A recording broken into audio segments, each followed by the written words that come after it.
Good morning. Welcome to the Java Cafe, Java fam.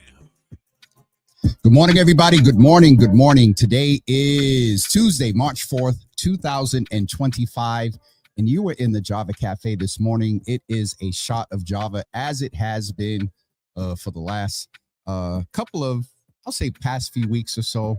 And a lot of the response I'm getting is, it reminds us of 2020, but we're going to get back to guests in the next couple of weeks. Next week, highlighting Women's History Month. And then that next week, leading up to the anniversary, and the week after that, we're going to talk about 5 years of Java with Jimmy. So we're going to go into the Java Cafe and see who is in so far this morning. And today, as promised, I'm going to share with you half of the video from my conversation with Dave Halpert of Talk of the Neighborhood on Boston Neighborhood Network. So let's go into the Java Cafe and see who's in this morning and say hello. Good morning to Mama Java, of course. Good to see you in the room. Shamika, good morning to you. Good to see you in the room. Asia, good morning. Good to see you. Michelle D. Smith, good morning to you. Nisi, good morning. Good to see you in the room. Donna Williams Bowen, our resident resource person. I saw some things you shared this morning on Facebook. Good morning to you. Tyrone, what's up, brother? Good to see you in the room this morning. I think I caught everybody on Facebook. Queen Nick over on Instagram, good morning to you. And Ellie, good morning to you. And also New Destiny Fashions. And brother Vlad also. Rochelle, Pastor, good morning. Good to see you in the room this morning. And also Sister Debbie, good morning to you. Good to see you in the room. And also Sharon Cornelius, good morning. Good to see you in the room this morning. Michelle D. Smith, thank you. A shot of Java is always a joyful pleasure to just fellowship with each other and among the Java family. And again, going back to how we started and what we did and different things like that. So speaking of that, before I go to the video from my conversation the other night on BNN, speaking of what we used to do. Now, let me see exactly where it is, because here I am up here, get ready to try to be cute. And I got to make sure I got the video downloaded. So hold on. Let's see where we put it. I think I have the original video. Yes. So just for the purposes of nostalgia, let's take a couple of seconds to Michelle's point about coming together with the Java family, and let's look back at almost 5 years ago. Oh boy. Wait a minute, where's the volume, Jesus? There I go. They're probably trying to do something in the background. Let's see if or is this just a clip? This might be just a clip, you all. So let me go back to the original video, but look at that. That is the original setup on March 24th, 2020. Crazy, right? So that lets me know I need to go find that video, the one that has the sound on it and the whole thing. Dina said, I need my headphones, morning in the office and can't turn the volume up. Also, Leonard is in the building. What's up, brother? Good to see you in the bonjour. Mobote, hola, jambo, alert. Hello, and good to see you. Brother Rob, what's up, sir? Good to see you in the room. Shut up, Rob. It does not.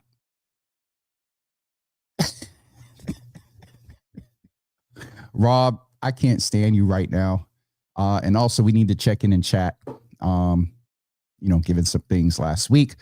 Miss Teresa is in the building. Good morning to you. Good to see you in the room. Got to shout her out. Got a few more weeks of hoodies, you all.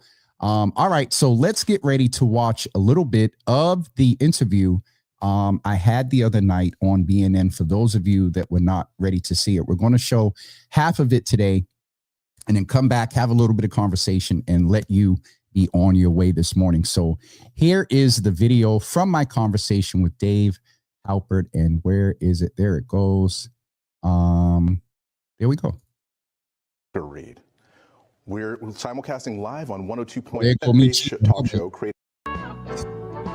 Base Talk Show created a response to the anticipated disproportionate impact of COVID-19 on Black and brown communities in Boston. The 4-day-a-week vlog cast has since evolved into one of Boston's most recognized and politically engaging platforms, boasting over 20,000 followers across social media.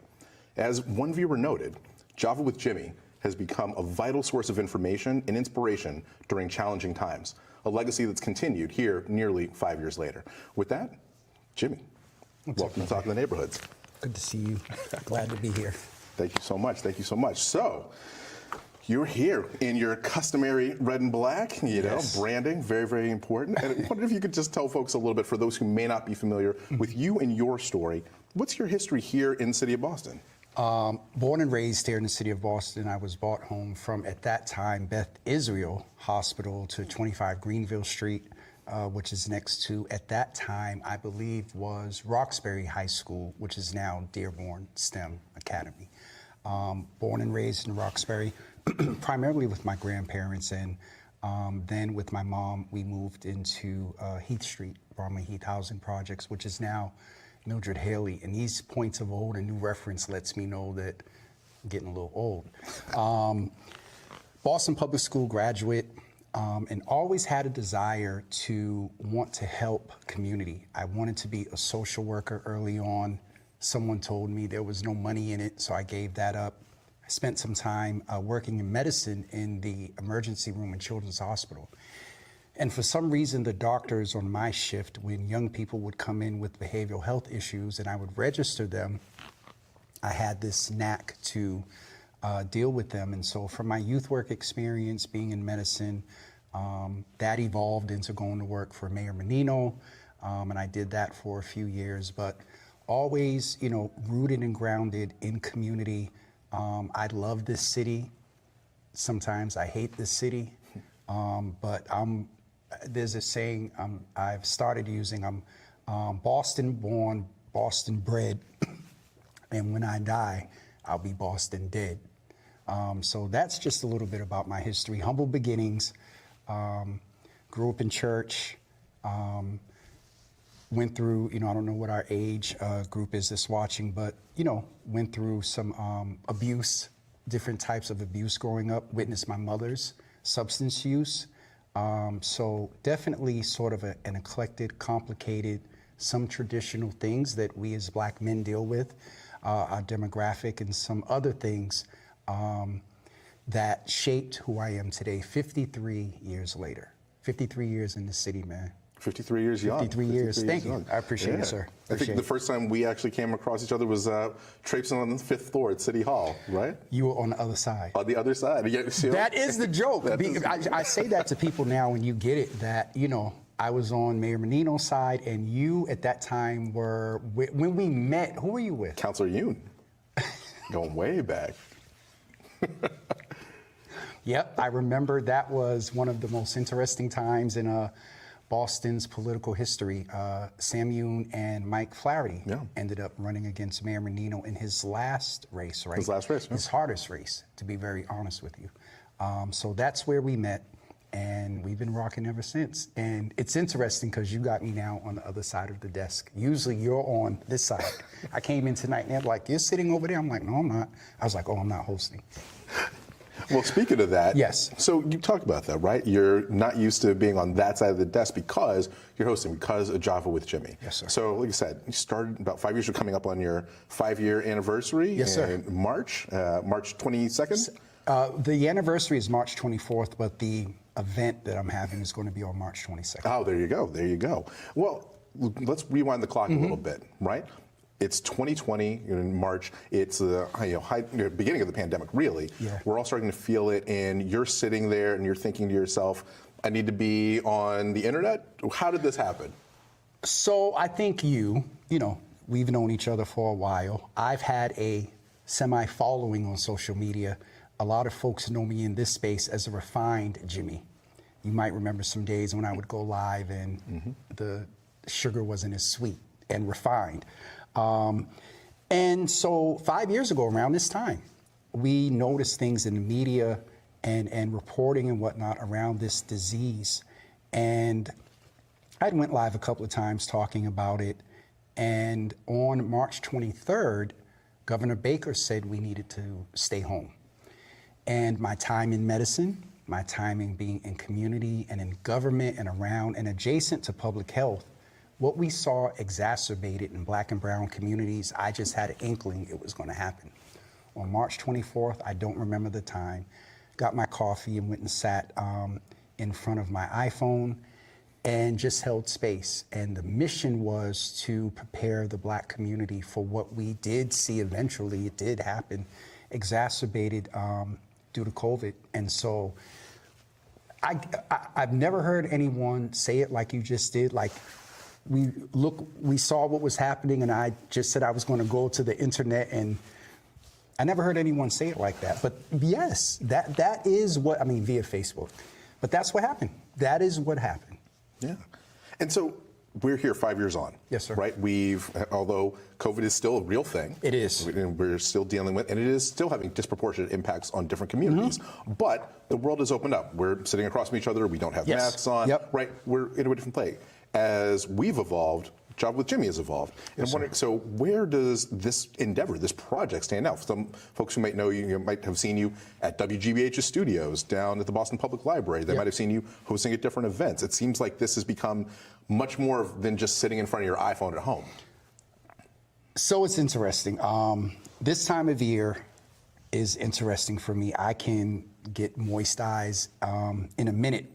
And so the question is along the lines, if I understand right, like, where is it going and things like that. First of all, David, you know more than most, I was either going to be a pastor, a nonprofit leader, or a politician. I sat for one day. There was no intent of Java with Jimmy. It has evolved. It's monetized in a manner to, the city of Boston, the Resiliency Fund. A lot of people were reaching out and saying, hey, we're seeing what you're doing.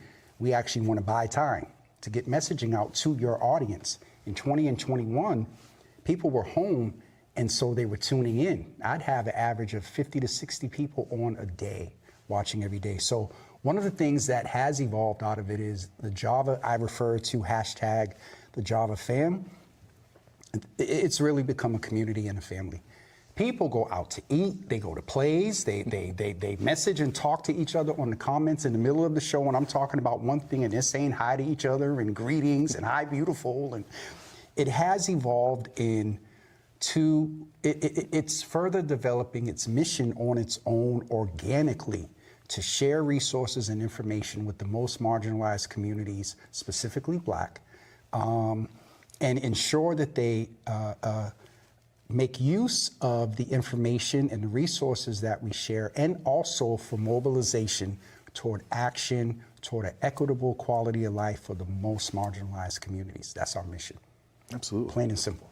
So, kind of pivot off that a little bit, right? You said it's a community, Yes, Java sir. fam. Yep. Right? People are messaging each other. People are doing things. This isn't what you see when you're watching, the 11 o'clock news on WCVB, Yep. right? Community-based media, community-based journalism, really, in some ways. And I'm wondering, how do you see that differentiation, and how do you see that value proposition being different from a community-based media standpoint versus a more traditional corporate media structure? It's no longer a value proposition. It's a value added. My life experience, first and foremost, when anyone takes on something like this, we're men of faith. We're called to do it partially because it's known our personality type, the good, bad, and ugly. I have lately tapped into more of the good and taken life experience, taken the time of being in government, working in medicine, and from community. That is what I believe makes the platform different. I unequivocally say that there are conversations I have with Mayor Wu, Congresswoman Presley, Governor Haley, that the other quote-unquote journalists just can't have. My goal, and from the mayor coming in every month and reaching out to Congresswoman Presley and the governor and all the elected officials and the big wigs, with all due respect, that come in.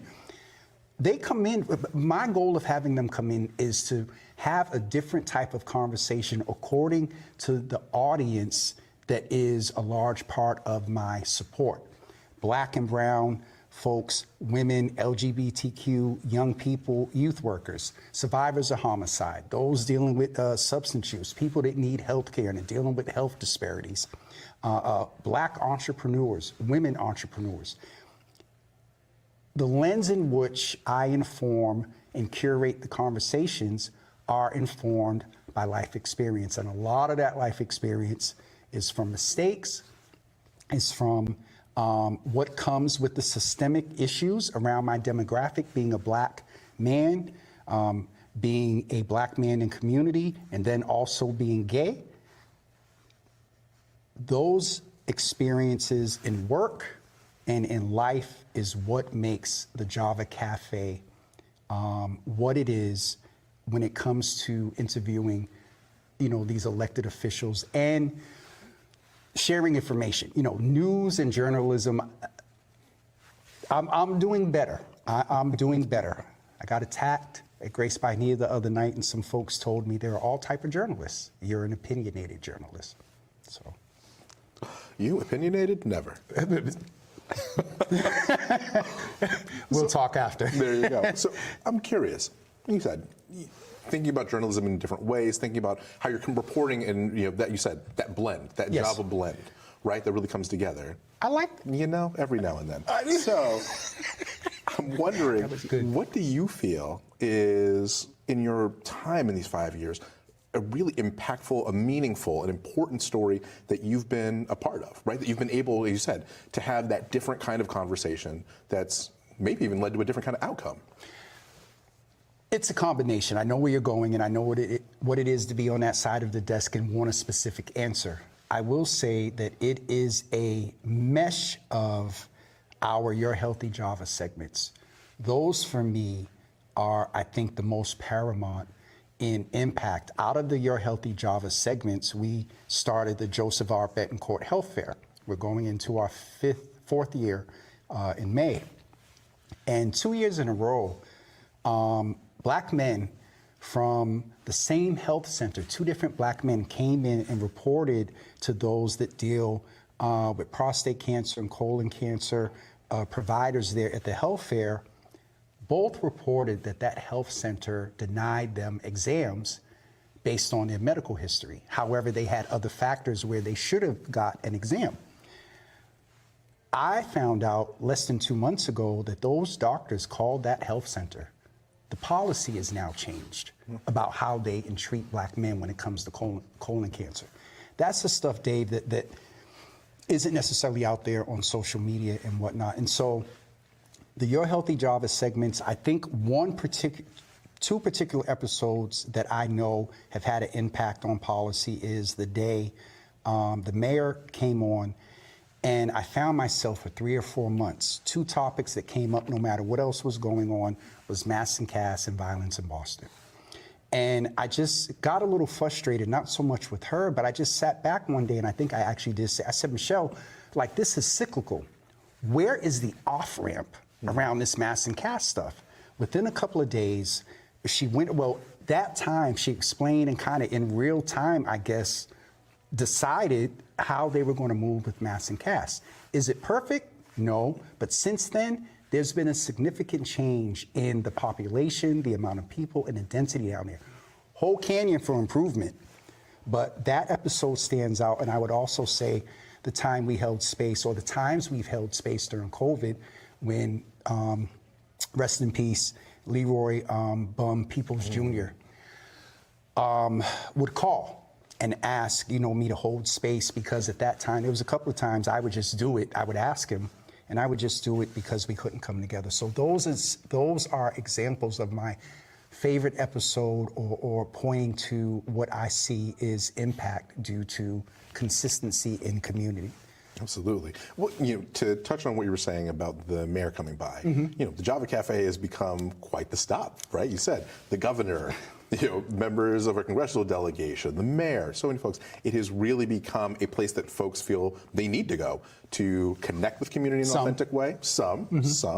But I'm curious, there's a lot happening this year here in the city of Boston on the political landscape.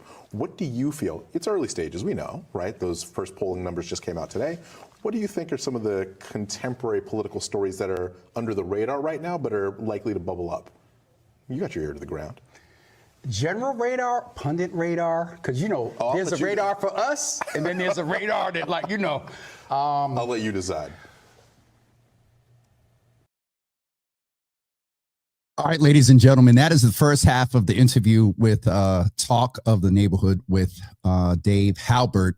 Excuse the typo earlier. This is something that they used to get on me a lot. Him and his wonder twin, Kristen. Halbert, not Pert. And so Rob says the value of good journalists is to be able to present a story and let people know your whatever, Rob. Sister Soraya, good morning to you. Good to see you in the room. So we will show the other half of that tomorrow. That's when we get into a lot of political commentary and my observations and perspectives. And so and to Miss Teresa's point, I don't know if you caught it, but the Java Cafe has become quite the stop for some, not all. But we, again, on this Testimony Tuesday, before we get ready to wrap up, I wanted to ask you all to remind us, what is it that you're dealing with? By what are you being tested? And where are you with it? Put one word in a comment that lets us know. My one word for today is anniversary. Less than 3 weeks and behind. So I'm starting to set the stage a little bit now. There will be some celebration,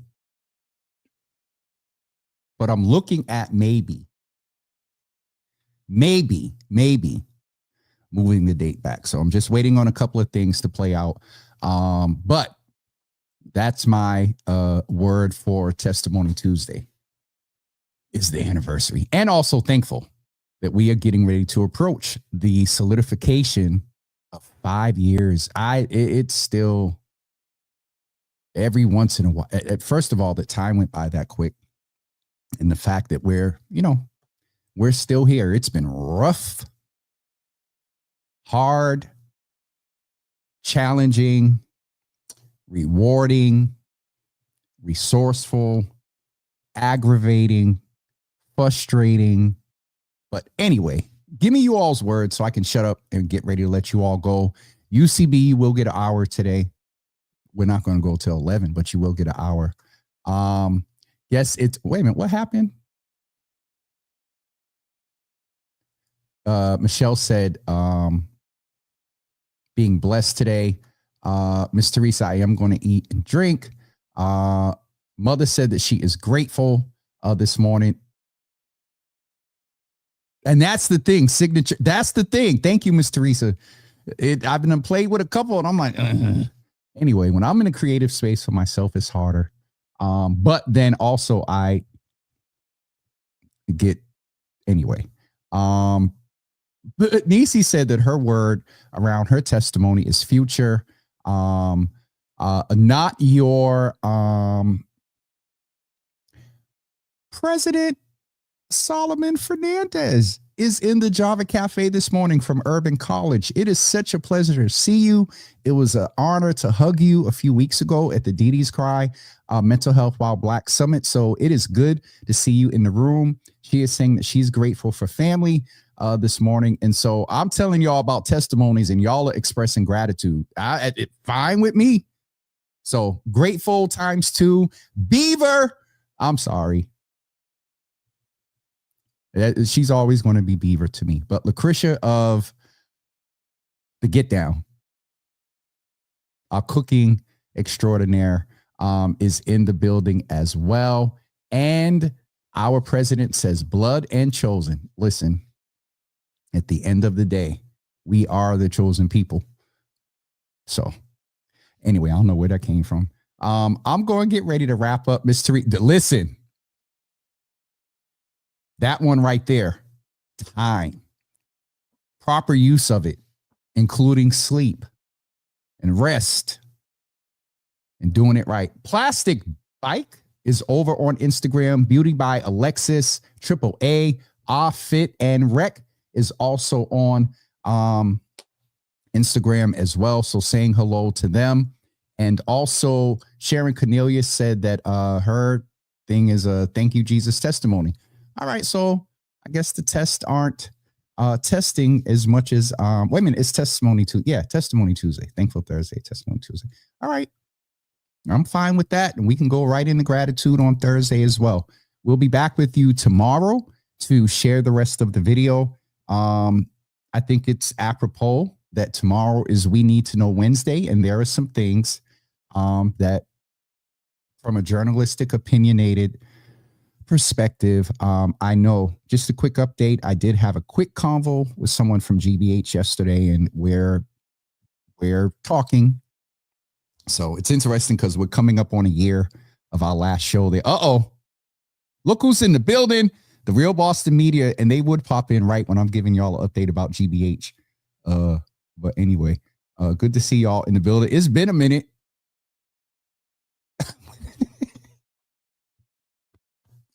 Shout out to all the folks over at Real Boston Media.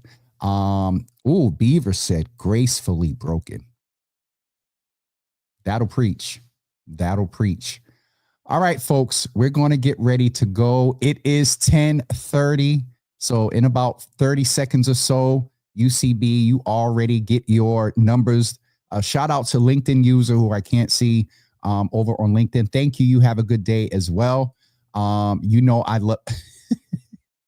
You just popped in right on time. Terrible.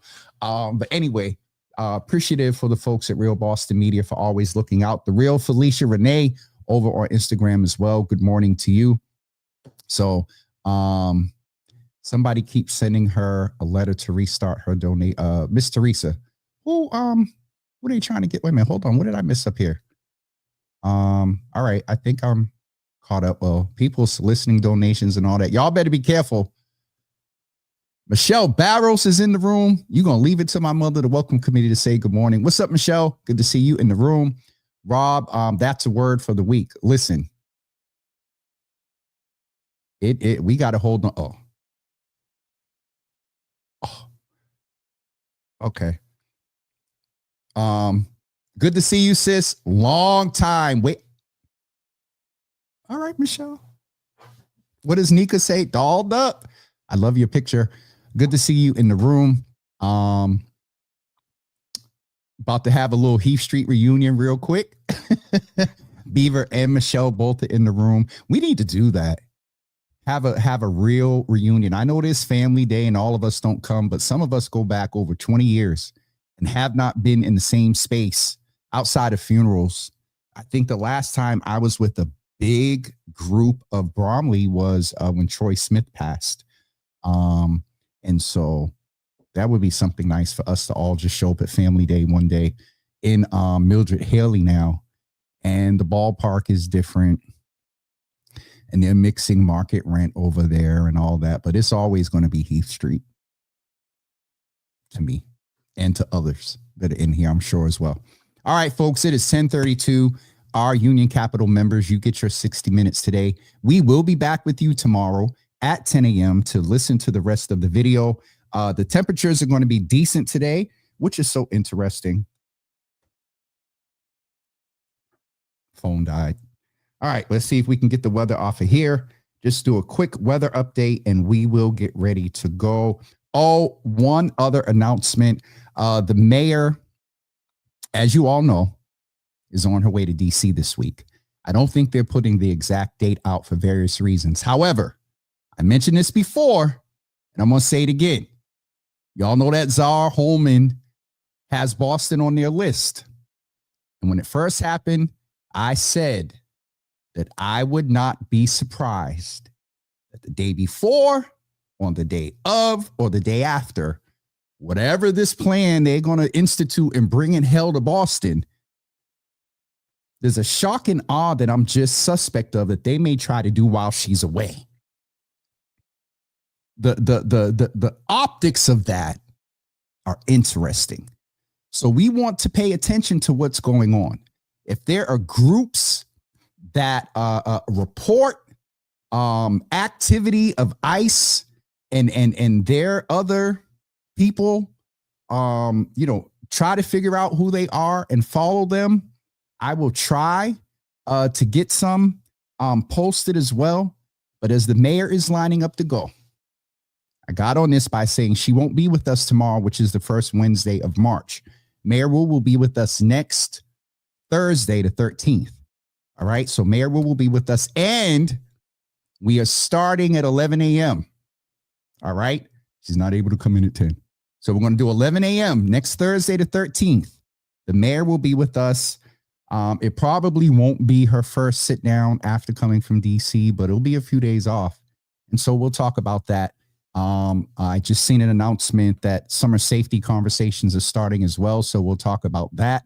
Talk a little bit about the campaign coming up. And I believe the state of the city is this month on a poly, and it's rumored that she's going to announce formally the campaign this month. So there's a lot to talk about next Thursday. So please plan to join us. And then the Saturday after that, right now, we're coming together to celebrate 5 years. And so y'all just pray for guidance. And also, because I'm not stressing myself out. I'm not spending myself like crazy. So with that being said, Michelle D. Smith is praying that she doesn't get ambushed. Sharon Cornelia says, yes, but I believe that the commissioner is prepared for him. Sharon, to your point, we know what the commissioner can't do, but we don't know what he can and can't do in the form of quote unquote protection. It's a thought, so I'm going to share it. The Boston Police's role may wind up being keeping us at bay. Because all in all,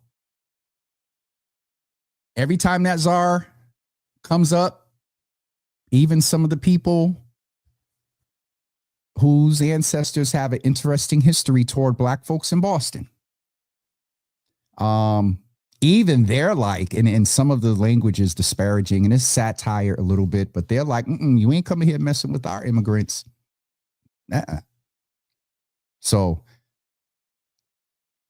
folks have been transparent. I don't mess with Michelle like that. But listen here, y'all ain't coming to Boston. So, but it's just, we just pay attention to what's going on in your surroundings.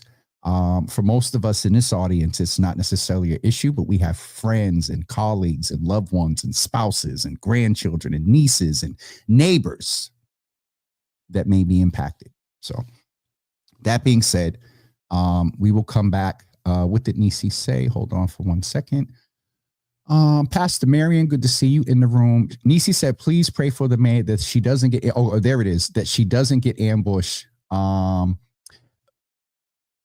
Nisi. And which is so much more interesting, she's a woman.